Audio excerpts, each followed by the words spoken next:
Bonjour à toutes et à tous et bienvenue sur votre chaîne d'information régionale. Le débrief du Week-end Sport avec notre consultant, le rédacteur en chef de Sprint Magazine. Bonjour Guillaume Bonjour Adrien. Chag.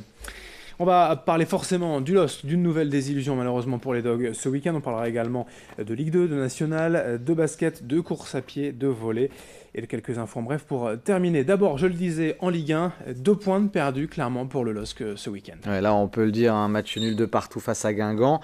Décidément, quand ça ne veut pas, ça ne veut pas. Vraiment un match qui avait pourtant démarré sous les meilleurs auspices. Sincèrement, les supporters qui ont... Et souvent, il y en a quelques-uns. Il y a peut-être quelques dizaines de supporters qui partent à la fin du temps réglementaire.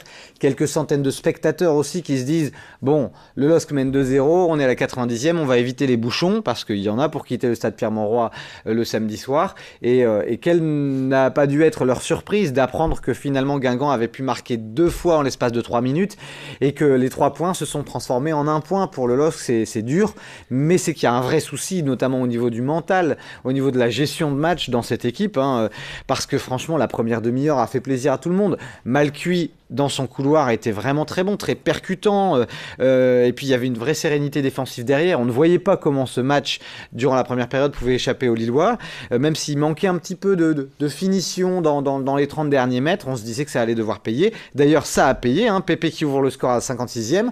2 minutes plus tard, Araujo double la mise. Le LOSC mène 2-0, il reste quoi, une petite demi-heure à jouer, on se dit ça va rouler. Et puis le LOSC a commencé à reculer, mais ça restait solide. Et puis forcément, dans le temps additionnel, 2 buts. D'abord, on comprend pas bien ce qui a pu se passer, parce que regardez au niveau des statistiques, c'est rarissime qu'une équipe qui mène 2-0 à la 90e fasse match nul.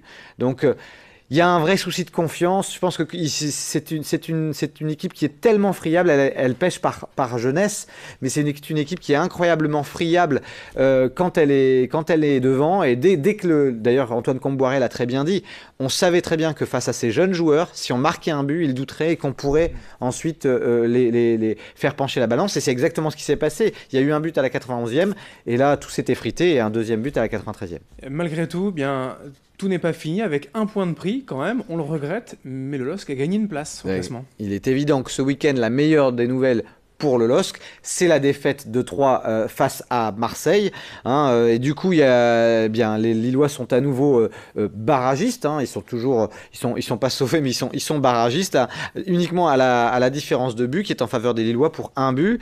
En plus, quand Toulouse n'a pas marqué de points, parce que quand Toulouse a été reporté, à noter qu'il y aura un match pas facile ce week-end, samedi à 17h au Stade Vélodrome, le LOSC qui va défier l'Olympique de Marseille.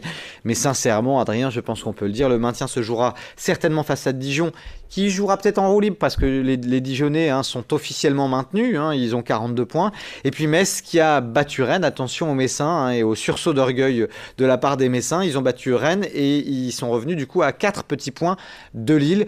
Bref, on n'a pas fini de trembler du côté du LOSC. Et malheureusement, ce n'est toujours pas terminé, effectivement, cette course au maintien pour les Lillois. À l'étage inférieur, match nul de partout aussi pour Lens ce week-end. Oui, deux matchs nuls, aussi bien pour Lens que Valenciennes, sur le même score, avec la même physionomie de match, mais pas la même impression. D'abord, Niort-Lens de partout, ils ont mené 1-0, ils ont mené 2-1, mais surtout, il y a eu un état d'esprit très intéressant du côté des Sangors sur la pelouse de Niort.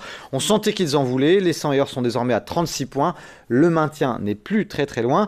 En revanche, on espérait faire la fête vendredi soir, une victoire face à Bourg-en-Bresse aurait permis aux Valenciennois d'être quasiment assurés du maintien. Et puis là aussi, de partout, et là c'est un match nul qui laisse des regrets, parce que d'abord c'était à domicile, et ensuite c'était face à une formation de Bourg-en-Bresse qui n'a pas proposé grand chose au stade du Hainaut. Il y avait franchement la place de prendre les 3 points, donc les Valenciennois peuvent nourrir quelques regrets suite à ce match de vendredi soir. Les résultats de National. Boulogne a perdu 2-1 face au Red Star. Le Red Star, c'est quand même le leader de National. En revanche, une bonne nouvelle, c'est les Dunkerquois qui sont allés chercher un précieux succès à Créteil. Ils ont été menés 1-0 et puis ensuite ils ont marqué 3 buts, victoire 3-1. Et du coup, ils se rapprochent. Je crois qu'ils sont 6e, les Dunkerquois. Le maintien n'est vraiment plus très loin non plus pour l'USLD. Et on passe aux courses hors stade, les courses à pied, les foulées valenciennoises. Ouais, et alors une pluie de records, Adrien, pour ces foulées. Hein. C'est pas pour rien que cette course, elle est deuxième course la plus importante dans les Hauts-de-France. D'abord un record au niveau du chrono sur le 10 km, 28,40 par le Kenyan Peter Kiprotich, qui était seul dès la fin de la première boucle. Donc on peut penser même que le chrono aurait été meilleur s'il avait été un peu accompagné par d'autres concurrents. Jamel Bachiri, qui est un peu l'un des meilleurs coureurs, si ce n'est le meilleur coureur régional de ces 10 dernières années dans la région, eh bien, il n'est que 10e de la course, c'est dire le niveau sur le 10 km. Une belle affluence aussi sur le 5 km avec une victoire d'Arthur Gervais, le sociétaire du VAFA de la CVA, hein, le club de Villeneuve-d'Ascq. Il a bouclé le 5 km en 15 minutes 15. Il était blessé cet hiver, donc c'est une bonne nouvelle pour le coureur. Et puis une affluence vraiment hors norme, 6740 inscrits. Il y avait une marée humaine aussi bien sur le 10 km que sur le 5 km. D'ailleurs, il fallait un petit peu slalomer. C'était pas forcément évident. Mais en tout cas, vous a coûté votre record. Hein, ouais, moi je suis déjà content d'avoir bouclé, mais c'est vrai que j'ai pas battu mon record sur le 5 km, mais il y avait une belle affluence, une belle ambiance. C'est un parcours sympa. On longe un petit peu le canal, on revient. Et puis beaucoup de monde sur la place d'Armes à l'arrivée avec un village sympa. Chapeau aux organisateurs qui ont vraiment encore franchi un cap ce week-end.